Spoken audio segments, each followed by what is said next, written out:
So now that we've placed our image, the next thing you're going to want to do is edit your text.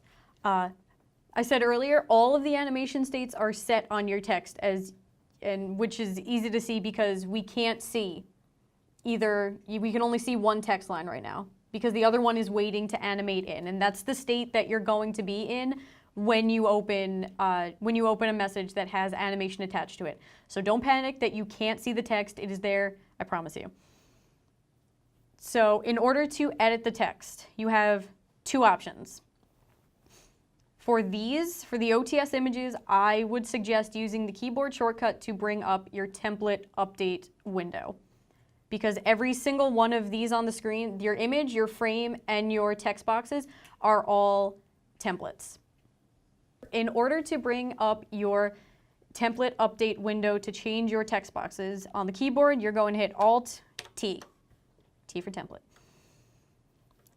And you will see every text box we have active. So I have two text boxes, so the first two lines are active. I can type in them.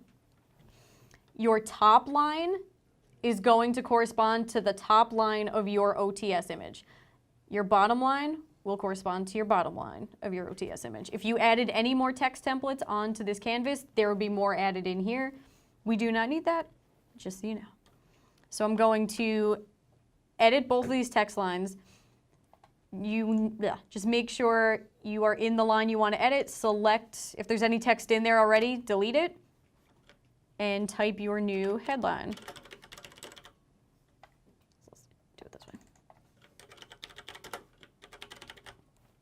Once you have your text in there, you can hit apply, and it'll give you a preview. It will not save unless you hit OK. So if I hit apply and exit out of here, it will revert back to the old text. So what you need to do is fill in whatever headline you want. Make sure you hit OK. The update box will go away, and your new text will stay.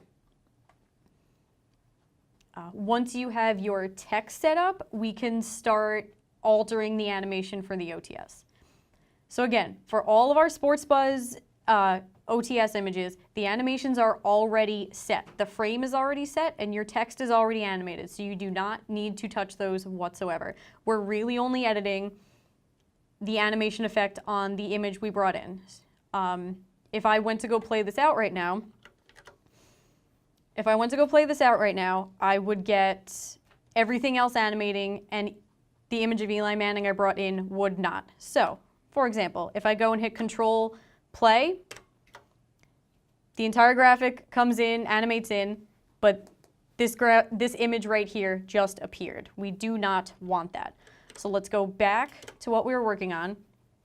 And again, so I can update this in here and leave this live. This is not going to change even though I'm working in here. As long as I never Control Play out, I'm safe. So in order to update the animation for the new OTS image, we're going to come down here to your timeline. It is the window right below your canvas. It's got two different tabs, the default tab and your effect in tab. The default tab has every single element on your canvas. You can do whatever you want with them. The animation for the OTS is saved in the effect in tab. So you select it. Now everything in this tab, there are far less elements in this tab because everything in here has an animation set to it. So once you have effect in selected, make sure your timeline is set to 0. You can scrub along the animation in here. Make sure this is set to 0 because that's where we're starting the animation. If you're set to 0, you're ready to go. Look up here, your icons along the top row again. This icon all the way at the right is called your global keyframe toggle. It has two states, on and off.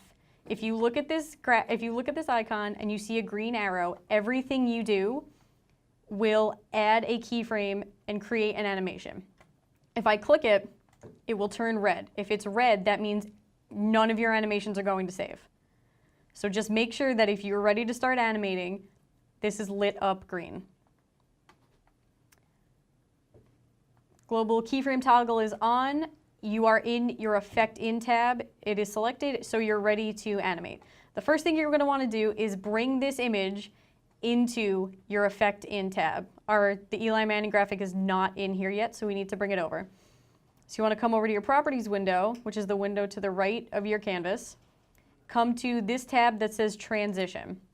This is all your message properties and everything that's available to be animated. So if you come down here, you have a little area called Effect In Properties. It shows everything on your canvas that's still available for animation and everything that has an active animation on it. So my Manning image is over here. It's available. I need to select it, and then right under these two windows is the Add button. You click that, and now my Eli Manning image is inactive. It is now able to be animated. So make sure we're set at 0, because that's where our fade in is going to start for this graphic. You come back into your Properties window, and at the tabs along the top, click Surface. And all we're doing is changing the alpha channel for this, meaning we're altering its transparency on the canvas. So right now it's set to 100, so we can fully see this image. At 0, we want to set the alpha to 0. Everything else is set at 0. That's how we're going to make our fade in. So to edit this, double click it, type in 0. Make sure when you are typing in your numbers in this kind of field or any kind of field, you're using this number keypad. Again, this is for typing. This keypad is only for calling up messages. If I start typing on this, the number up in my box here will not change, but my message number will change. So just make sure you're using this row of numbers if you're trying to type. So it's set at 0, and if you look down here in the timeline, I've set a keyframe now. It added a keyframe because I altered the state of my image. Our fade in for the OTS image is set at 18 frames. So at 18 frames, we want the alpha back up at 100. So you come over here to your transport. Here, you come over here to your transport. You can either click the little up and down arrows right here, all the way at the right, to move ahead 1 frame at a time.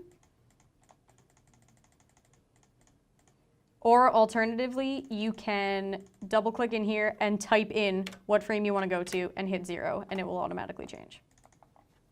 So we want to be at 18 frames. There you go. So at frame 18, we have not added a keyframe yet for this Eli Manning image.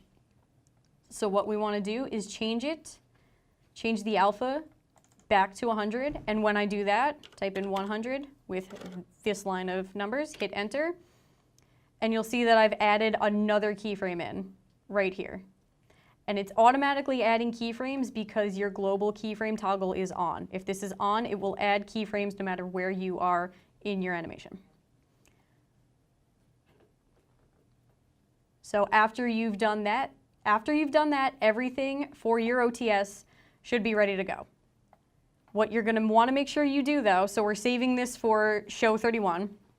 We saved that scoreboard at 3125, and I want to save this OTS at 3124 because the OTS comes before the scoreboard. So I'm going to come back to my keypad down here, type in 3124, and hit the record button. That number was open, so I get a green bar down here. It says recorded 3124 in Sports Buzz 2016. We're ready to go. All right, so we've set the animation for our image. That is the only thing we had to edit. When I go to hit Control Play, it will play out to CG. The image, the fade on for the image that you just made should be there. Your frame already has its fade on animation set to it, and your text already has its animation set to that. So everything falls into place.